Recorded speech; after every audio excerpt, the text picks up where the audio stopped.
This kind of, you're either with us or against us. You're either racist or anti-racist. You're either Republican or Democrat. You're good or evil. Like, this kind of thinking does not serve us in the modern world. Amanda, welcome to 12 Geniuses. Thanks for having me. I'm excited to have this conversation with you. Through your company, Good Conflict, you help people reimagine conflict. What does that mean? What does reimagining conflict mean? Well, it means when we are in a state of dysfunctional conflict, it means trying to find a way to be in good conflict, like the kind of conflict where we make each other better and stronger rather than worse off. So let's talk about definitions for a little bit here, for a moment. What is high conflict? Because that's the name of your book, High Conflict, Why We Get Trapped and How to Get Out. What does high conflict mean? What's the definition there? And then we'll go to good conflict.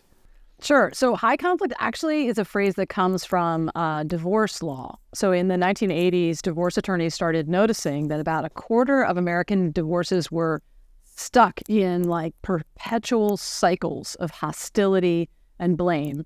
And this could go on for years. It could cost millions of dollars. No one was winning, right? Not even the lawyers. Even the lawyers were miserable. So they started calling that high conflict divorces, and realized that they had to deal with them in a totally different way. Because what happens with high conflict is eventually you end up harming the thing you went into the fight to protect. So in that case, it was often kids who paid the price of high conflict divorce. But then researchers of high conflict and conflict in general and international conflict, all kinds of conflict, started noticing that there are, generally speaking, certain kinds of conflict that fall into this same pattern where it becomes like conflict for conflict's sake, where the original facts that led to the dispute don't really matter very much anymore. And everything becomes about us versus them and about destroying the other side. And so that is a high conflict, sometimes called intractable conflict or malignant conflict. Okay. And what does good conflict look like? The cure to high conflict is not no conflict. I mean, that doesn't work for anyone. We need conflict to push each other, to get pushed, to challenge each other, to make each other better. I mean, there's actually no better shortcut to transformation than conflict, right? But the kind of conflict really matters. So we know that there are certain kinds of conflict, the more high conflict kind, people are just stuck in the same one or two negative emotions. They never ask each other questions. They don't experience curiosity or wonder or humor or understanding, and they leave the lab worse off than they came, right? And so I think what you're seeing right now in traditional politics, traditional journalism, a lot of social media is people are stuck in that kind of conflict where you don't emerge any stronger from it. You just emerge more and more frustrated and hopeless. I think one of the other examples that really resonated with me because there were just so many elements of it that seemed like it should and could have been prevented was Curtis Toller and the Chicago gang violence. And, these were groups, factions of two gang groups and members that were just separated by geography, blocks, and how they wore their hats and their belts and these sorts of things. But really many of the gang members should have and could have been friends, but there was this creation of conflict. Can you talk a little bit about that particular instance or situation? People end up fighting the wrong enemy. Like, they sort of don't realize, because they're under the spell of the conflict, and we all do this, that they're picking the wrong fight with the wrong group, which means they're not actually having the fight they need to have. But in this case, so Curtis Toller was a pretty high-ranking gang leader in Chicago. He joined his first gang at age 9 in order to belong and get protection, the usual reasons, rose through the ranks of the Black Keystone Gang, which was his organization. And as he grew up, he was idolizing this local high school basketball star who he would see playing at his local park, who was really, ranked #1 in the country and was, had big future in the NBA and so forth. And when that young man was shot and killed out of nowhere, Curtis really got convinced that a rival gang was to blame, the Gangster Disciples. And he spent many years pursuing a vendetta against the Gangster Disciples. And, he did this for lots of reasons, but Most of us, including Curtis, we get into high conflict because we want our lives to matter. And when we experience pain and humiliation, we spread it around often, particularly if we don't have the resources or ability to do anything else with it. So he had witnessed a lot of violence as a kid in Chicago, and he was spreading it around. And he had a story that he was telling himself, as were others, about why this hero had been killed and what he needed to do for him to see justice, right, in the world. But eventually, he was facing possible prison time, realizing, this is years later, that he wasn't going to be there for his kids. He was either going to get killed or go to prison, and he hit what is called a saturation point in conflict, where he realized that the conflict was not actually defensible, that the losses were too great to bear, and that he'd been fighting the wrong enemy. So he did a bunch of things which we can talk about, but he managed to shift into good conflict, out of high conflict. And one day he ran into the man who had gone to prison for shooting his basketball hero, someone he had wanted to kill for many, many years. And they had a long conversation because they were able to at that point in their lives. And Curtis realized that, yeah, he'd been fighting the wrong fight with the wrong enemy this whole time. And it's a very disturbing realization that I've had myself. I've seen other people have. You can definitely do this in politics, but also in, personal family conflicts where you just get so latched on to a story that you're telling yourself that you miss the real opponent or the real problem. What are the benefits of being in high conflict? Because I can't imagine that people would get into it without some sort of magnetic pull or some sort of, it's almost a bit like, as I was reading your book, I could see some of the folks who are getting into it, just being a moth, being attracted to a light and not being able to help themselves. So I'm just wondering, like, what do we experience as humans as benefits? Yeah, I think you're right, Don. I do think there is a benefit, at least in the short term. And it's important to just acknowledge that. So it is magnetic. It is very hard to resist. And why is that? Well, I think one of the things that high conflict does is it gives us a sense of clarity and purpose. And that's particularly powerful in a time of high anxiety, right? Where there's a lot of uncertainty and fear. We crave, as humans, we crave certainty. And we crave belonging, and we crave purpose. And so we want to kind of split the world into good and evil. And psychologists literally call this splitting. And you see it a lot with people who have borderline personality disorder. But now you see it a lot in like all kinds of people, right? Because people are anxious and afraid, and they feel threatened. And sometimes they should feel threatened, and sometimes they shouldn't. They've been made to feel threatened. But nevertheless, when you're in that state and you crave some kind of clarity, like a bright line between good and evil, and you want to be on the side of good, we all do, right? And so there is a real benefit in the sense that it feels protective to be in high conflict. It feels very energizing. I think it is energizing. It's motivating, right? When you have contempt for your opponent or another group, it makes you feel like you are superior. So there's a way in which it does serve your short-term psychological interests. And then for some people who are conflict entrepreneurs, who are actually benefiting from the conflict, it serves them in many ways, psychologically, socially, financially, professionally. There's a way in which conflict can be very lucrative for certain people and companies, including a lot of journalists in my field, right? So it does serve a purpose for many, many people, at least for a little while. I want to ask you about this certainty and this clarity that is desired, because I think about leaders like Viktor Orban in Hungary or Erdogan in Turkey. In these uncertain times, there is no certainty. There just isn't. With rapid technology advancements and social advancements that we've experienced over the last 10 or 15 or 20 years, these strong leaders actually can't promise this certainty, but we still gravitate toward them. And why do you feel that is? Yeah, I think we are all longing for some leader to save us, right? And for some adult in the room to come in and lay down the law and make it clear and be on the side of right and reassure you that you're good and the other side is evil. And there's a lot of camaraderie and solidarity that comes in that sense of superiority and having a shared enemy and all of those things. And I think, for much of human history, that kind of thing could work to some extent, right? But now what we're seeing is we really hit a ceiling with how far high conflict can take us. And it is actually destroying the things we hold most dear. So the things people go into the fight to protect, right?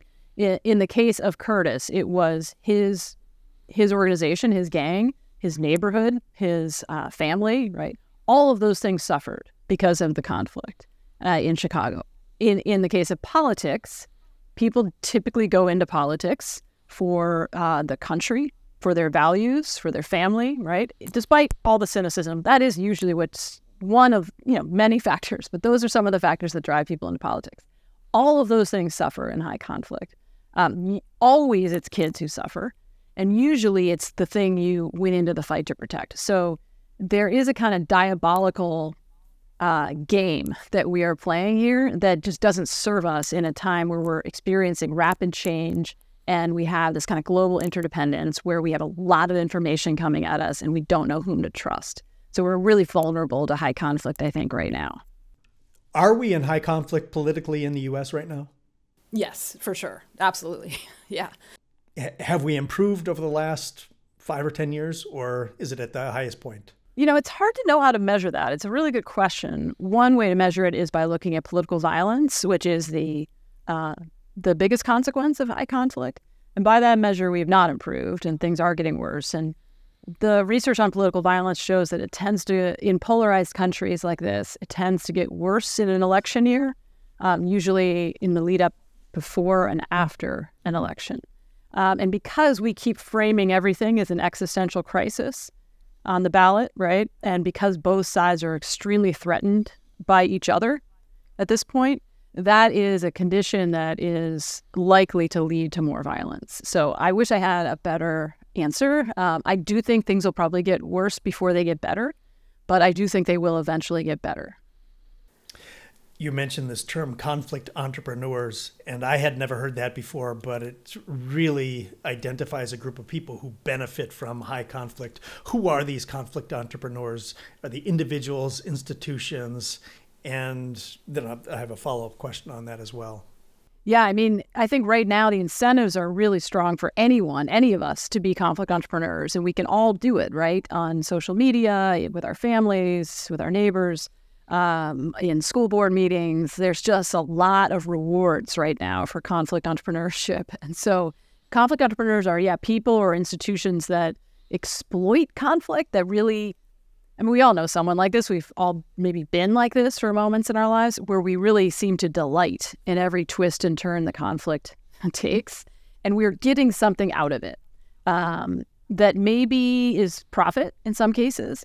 And just as often and just as powerfully is a sense of power, of importance, of getting attention, right?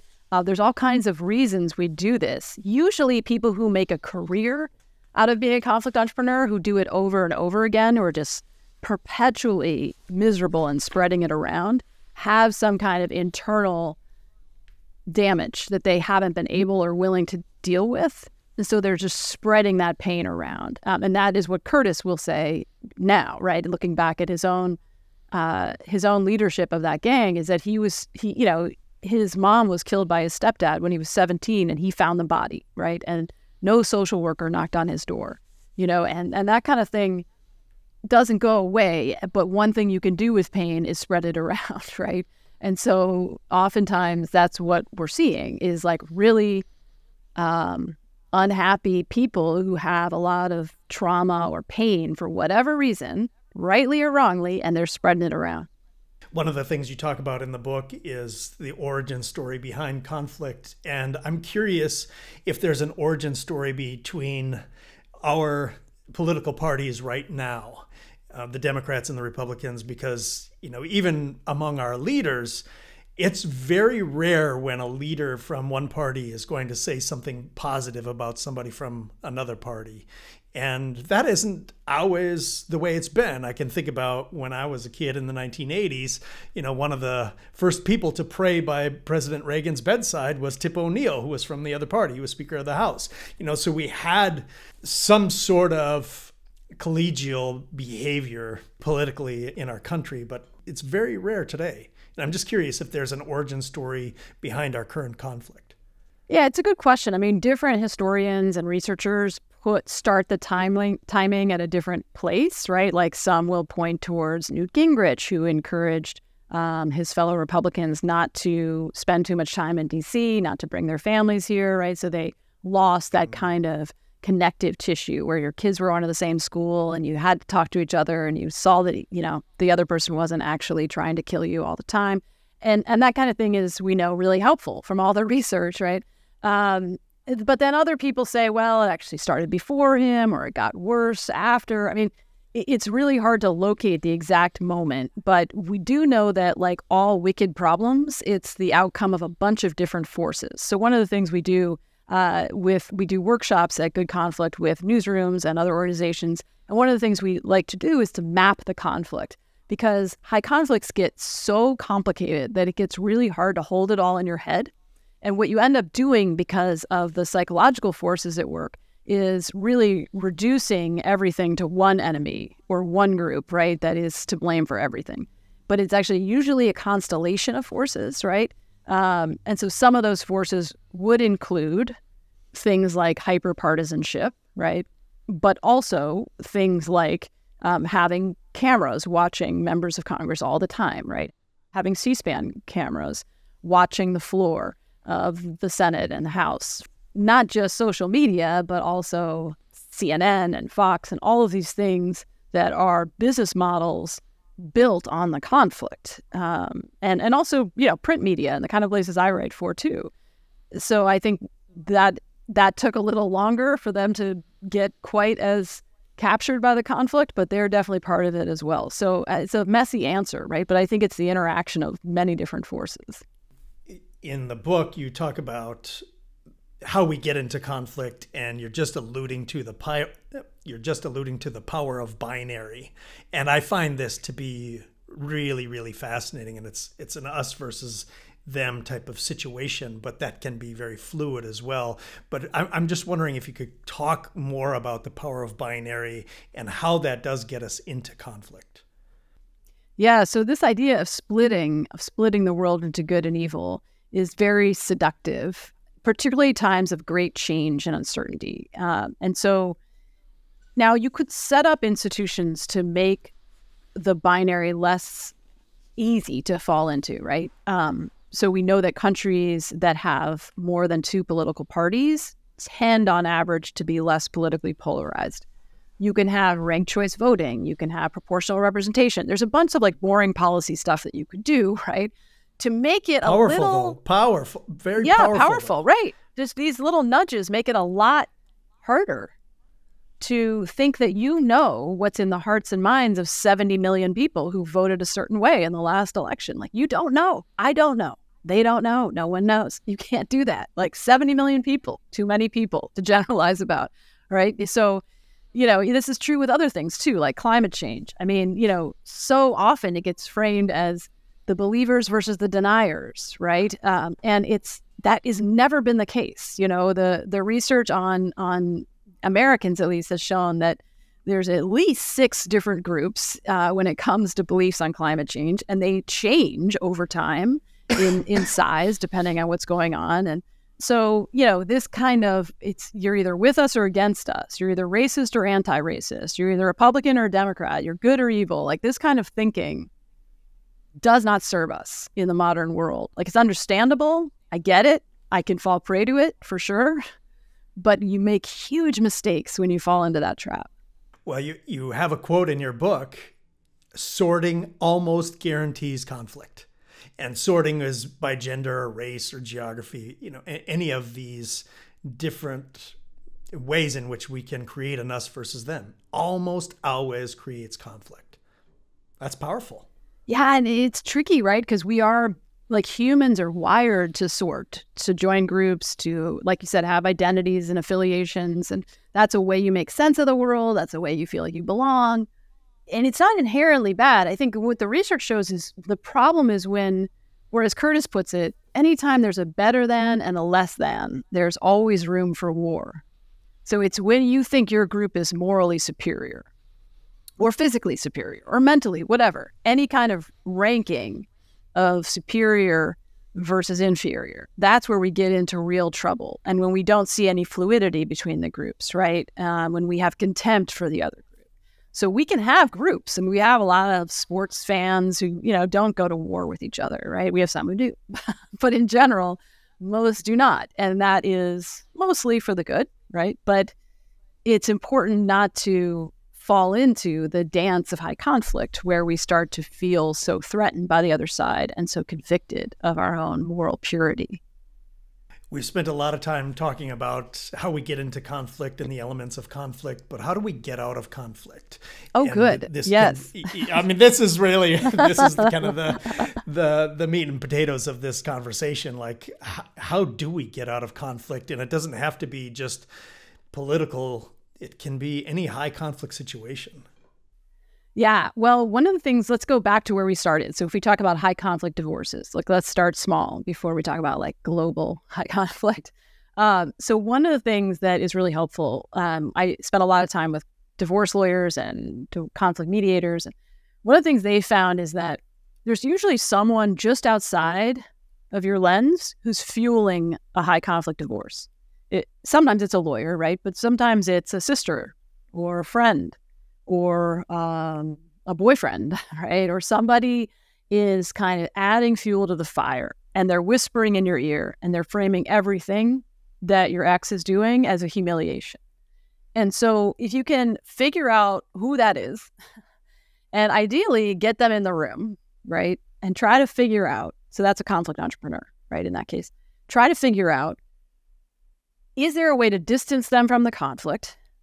If there's not, is there a way to speak to the part of them? So if they're 85% conflict entrepreneur, can you speak to the 15%? Like, what else do they care about, right? So that's one way to get a work around a conflict entrepreneur. It's not always easy to do.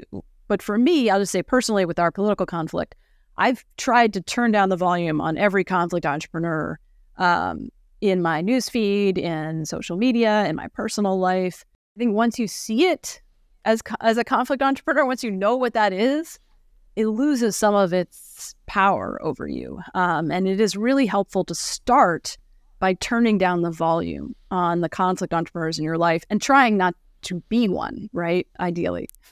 What else do we need to do besides just identify these conflict entrepreneurs?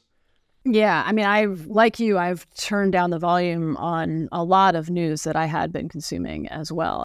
I know enough about how the news is made to know that it is nothing close to a useful representative or full picture on reality.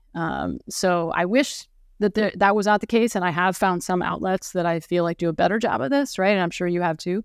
But I no longer feel like I'm a bad person if I don't consume as much news. And that's how I used to feel. So so that is progress, I guess. But other things you can do. So reducing the binary, like we talked about, you want to try to have more than two groups. You want to try to mix up the groups and really notice the people who don't fit. When we train journalists, we spend a lot of time on trying to find sources that are not easily pigeonholed, right, in one camp or another on a controversial topic. And there's a lot of people. There are people who have changed their mind about QAnon. There are people who used to be this and are now this. Like, those are interesting stories. There are 20% of Israeli citizens are Palestinian. Like, they don't fit. And that's interesting, right? And then in surveys right after October 7th, they felt more part of Israel than they ever had, in years. So this is interesting. And the Palestinian Israelis. Wow. Yeah, that's like amazing. 70% said they felt part of the country compared to 48% just 6 months earlier. So, there is really important, useful interesting material here that doesn't get surfaced because we're collapsing into this binary splitting, right? So the more, at least for me, when I find stories like that, I literally will like print them out and share them with 10 friends or put them on my wall, or, you know, I do all kinds of things to try to remind my brain that not everybody fits into these categories that we get sorted into. Right. That's a good point. It makes what you're talking about very difficult. Right. Like it's very powerful. I think about extremists on the left. I think about extremists on the right, and their identity being so wrapped up in whatever grievance it is, whether it's, you know, political, whether it's a gang, or, you know, whatever. How do we bring these folks who have these deep-seated grievances back to our families, or back to the middle, or back to our communities? What ideas do you have there? There is something so powerful about that, isn't there? When we have someone to blame and we can really nurture that hatred. It reminds me a lot of, just to bring it full circle, to the work that Curtis Toller does now at Chicago CRED, which is a violence interruption program in Chicago that has been really out front in trying to think creatively and holistically about how to invite people out of high conflict, right? And typically, you know, I actually, one of the highlights of my career was having Curtis speak to a group of congressional staffers about how you would apply the gang violence interruption model to politics, right? Because the behavior is really similar. And he said that typically what you want to do is you want to invite people, even extremists, you want to invite people to do the conflict differently, to agree together to some basic ground rules. You know, like not saying we're going to give up our fight, but we are saying we're not going to, you know, shoot anyone in this part of the city, right? Or we're going to condemn violence from our side when it happens, whatever. And I said to him, well, why would you invite the extremists to that party, right? Like they're never going to come. And he said, well, this is the challenge we always face. And you don't typically start with the biggest conflict entrepreneurs, but you want to issue the invitation. And you slowly bring more and more people, politicians in this case, to the table. And then if the extremist knows that this is happening, and you keep inviting him maybe 100 times, right? And one day something's going to happen where this extremist is going to hit his saturation point, right? Where he starts to question the conflict and to want a way out. If only he could find a way. Curtis says 85% of people in gang conflict want a way out. They would leave the conflict if they thought they could get out, because it's miserable. It's miserable. And it's miserable for a lot of politicians, most politicians, right? It is miserable. And you're afraid for your family's safety. You're afraid for your safety. It is not a good way to live. So usually the way that he persuades people to come to the table who are quite radicalized and violent is through their kids, is to say, hey, do you want your kids to continue this cycle? And the answer is almost always no, you know? So eventually, if you issue that invitation and give people a place to go, right, that can be really disruptive to the conflict. But you know, just continuing to fight in the same way and to do what they did, but only louder, doesn't give people a place to go. So it's really difficult work, right, to offer that path out of conflict, whether it's to, you know, neo-Nazis or Islamic terrorists. It's the last thing you want to do, right? Your instinct is quite the opposite. But what I found is that in high conflict, your intuition does not serve you. That you really have to do counterintuitive things, or you'll just end up mimicking the behavior of your oppressors. I woke up after the last election, the 2020 election, and I had a thought. It was before we knew who was president. It was before we knew that Biden was going to win. And I thought the only way we get extremists to drop their extreme views is to invite them back. We can't demand them. We can't say, you have to come back. You know, we because it, you know, maybe it is humiliating, or maybe their identity is so wrapped up, but we can invite them back. We can invite them back to Thanksgiving or holidays or whatever. Just, we have to open up to them. Demanding that they drop their views is not going to work. And it seems like that's basically what you're saying here. Yeah, I mean, I wish it worked. I wish you could just, shame and call out and demand and insist. I mean, I wish that was effective, but I think we can all see that it's not working, and we're just going to keep living through this Groundhog's Day of an election cycle over and over again until we do something differently. Amanda, what fills you with a sense of optimism? Oh, interesting. I mean, I think one of the things that makes me hopeful is conversations like this to remind me, I mean, most Americans are sick and tired of the conflict we're in. They're exhausted by it. They want something different. They want different politics. They want different journalism. They want different kinds of social media options, right?